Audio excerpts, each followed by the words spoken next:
But that's the story of how a Sunday school teacher who gives the appearance of being tremendous winds up dying of AIDS. I got saved June 20th, 1980 in Ocean City, New Jersey. And shortly after that, I got involved with church. A husband and a wife came to my wife and I, befriended us. They ran a Sunday school there and invited us to Sunday school. So we attended their Sunday school. They invited us under their wing. Nancy and Don, their name were. Great job. They were really nice. They helped us out a lot. Had a big yellow Cadillac, which was really neat in 1980. And so we got close, and turns out she's in some of my master's counseling classes. So we actually became partners in that also. So that was kind of interesting tie. After a while, they invited us to dinner. For a while, we went to dinner at their house, and their younger daughter was there to help us. So she was like our little waitress. She was like 7 at the time, or 8 or something like that. So it was kind of neat. Then all of a sudden, one day, the daughter is now at the school where I'm counseling, and she's a little distraught. And she asked me if I could take her home. Back then, we did that. So I drove her back to her house. Before I tell you what she told me there, her father was the church organist and was a big pianist in the front of the church, and the head Sunday school teacher for the adults. A sharp guy, really talented, tall, thin, really good looking. Mother was really good looking. The kids were everybody, they were just a sharp family. Like, you would look at them and say, that is a great Christian family. That's what we want to model after. And when I got in there, but I remember that I hadn't seen him for about 3 weeks. And she came out and told me, oh, my dad went to New York and he died. I said, what do you mean your dad died? Yeah, he died of that new disease. I don't know what they call it. I said, you mean like AIDS? She goes, yeah, I think that's what it is. And she said, I'm so sorry. What do you want me to do? Is there anything to do? Oh, Mom's in that. So that's that. That all works out. That's a mess because he's a teacher. He's a Sunday school teacher. Now he dies. Come to find out, he had AIDS. Come to find out, he was gay. Come to find out, he was lying to everybody.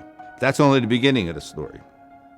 A couple months later, the son, who was really a sharp kid, was just finishing up senior year in high school, had like an assembly, and he actually preached the gospel in a public school to staff and kids because of an award he won for something else. Unbelievably powerful. A couple days later, he's driving home from girlfriend's house, gets in a car accident, gets killed. Just flat out thing. I never saw so many people at a funeral at that time. So this family is going through unbelievable turmoil. The one daughter moves away to Connecticut, I think. The other daughter gets in trouble with a prominent person in town under the boardwalk and different kind of things. It wasn't good. So I take the younger girl under the wing because she's counseling, and my office are talking, and we go to church and that kind of stuff. And she's a very talented kid. She's starts to go into some plays, different kind of plays. So my wife and I go to the plays with her, like Annie and South Pacific, that kind of stuff. A summer theater, they called it, help her out. And then they decide they have to move because they can't afford anything because he left them in debt. So they moved to Chicago. She doesn't want to move. She wants to finish up school, so she was going to live with us. She moved in with us for about a week. She was our babysitter. She babysat our kids by that time, my son Bobby and daughter Kristen. And but then she moved away. Before she moved away, one of the things, and what I usually say now, I say it only takes one misstep to destroy things. The dad obviously took a big misstep, but the girl was a really bright girl, sharp, nice as you could possibly imagine. She gets a job doing a popular jeans commercial in New York City. So she does that. She starts missing school. Let it go because they're going through all kinds of different things. They move to Chicago. I kind of lose base with them. She winds up starring in a daytime soap opera, playing 2 parts. A little bit later than that, she winds up becoming a movie star, an actress in a lot of big movies with Harrison Ford and a couple other things. Her name was Heche, and her mom was Nancy Heche and Don Heche. and the sisters. Nathan was the brother who got killed. I knew them all. Beautiful family, unbelievable. You would think unbelievable Christian family, but it only took a misstep or two, and everything fell apart. Everything fell apart. She winds up having an affair with a couple prominent actors, and then obviously turns her back totally on God. I tried to make contact with her somewhere along the line, but didn't work. She was at a place in Easton here, and that was the time when she was going out with the lesbian Ellen DeGeneres. So obviously she totally turned her back on it. Her mother completed a degree, got a doctorate, and she has a Christian radio station radio program out in Chicago, and she wrote a book about dealing with the world of the homosexual and being a Christian, how it doesn't match.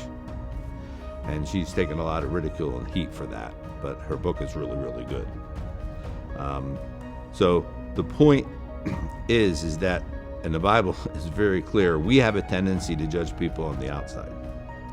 We only see what we see on the outside. God judges on the inside.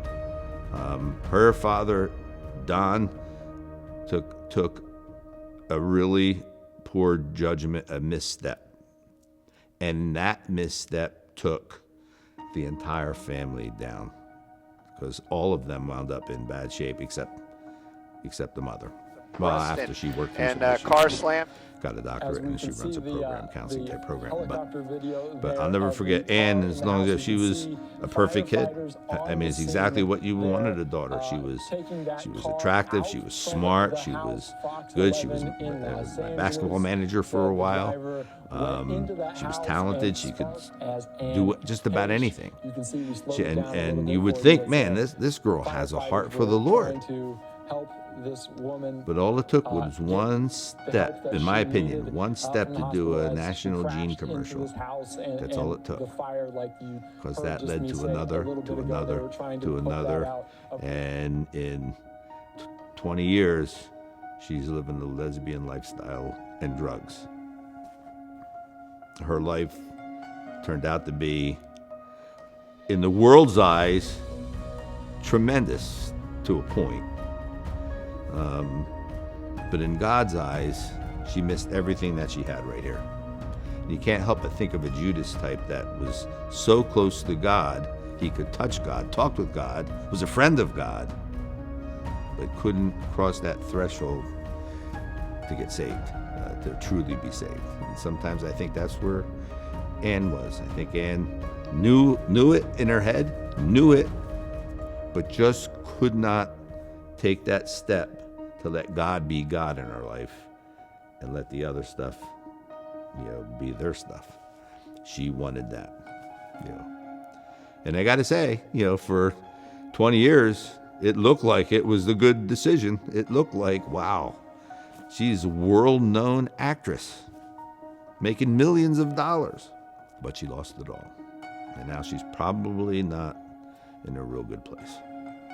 But that's the story of how a Sunday school teacher who gives the appearance of being tremendous winds up dying of AIDS because of a misstep.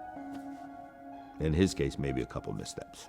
I use the phrase one misstep because I think it's a smaller move than the big jumping in. Was he born gay and he did that? I don't think so. I think he might have had the I did not pick it up. I mean, even when he was, evidently had it, I didn't pick it up, and nor did anybody else. But I don't think it all happened. I don't think he was born that way. I don't think it happened that way. I think he took one misstep along the way, and then Satan gets in, and he takes over.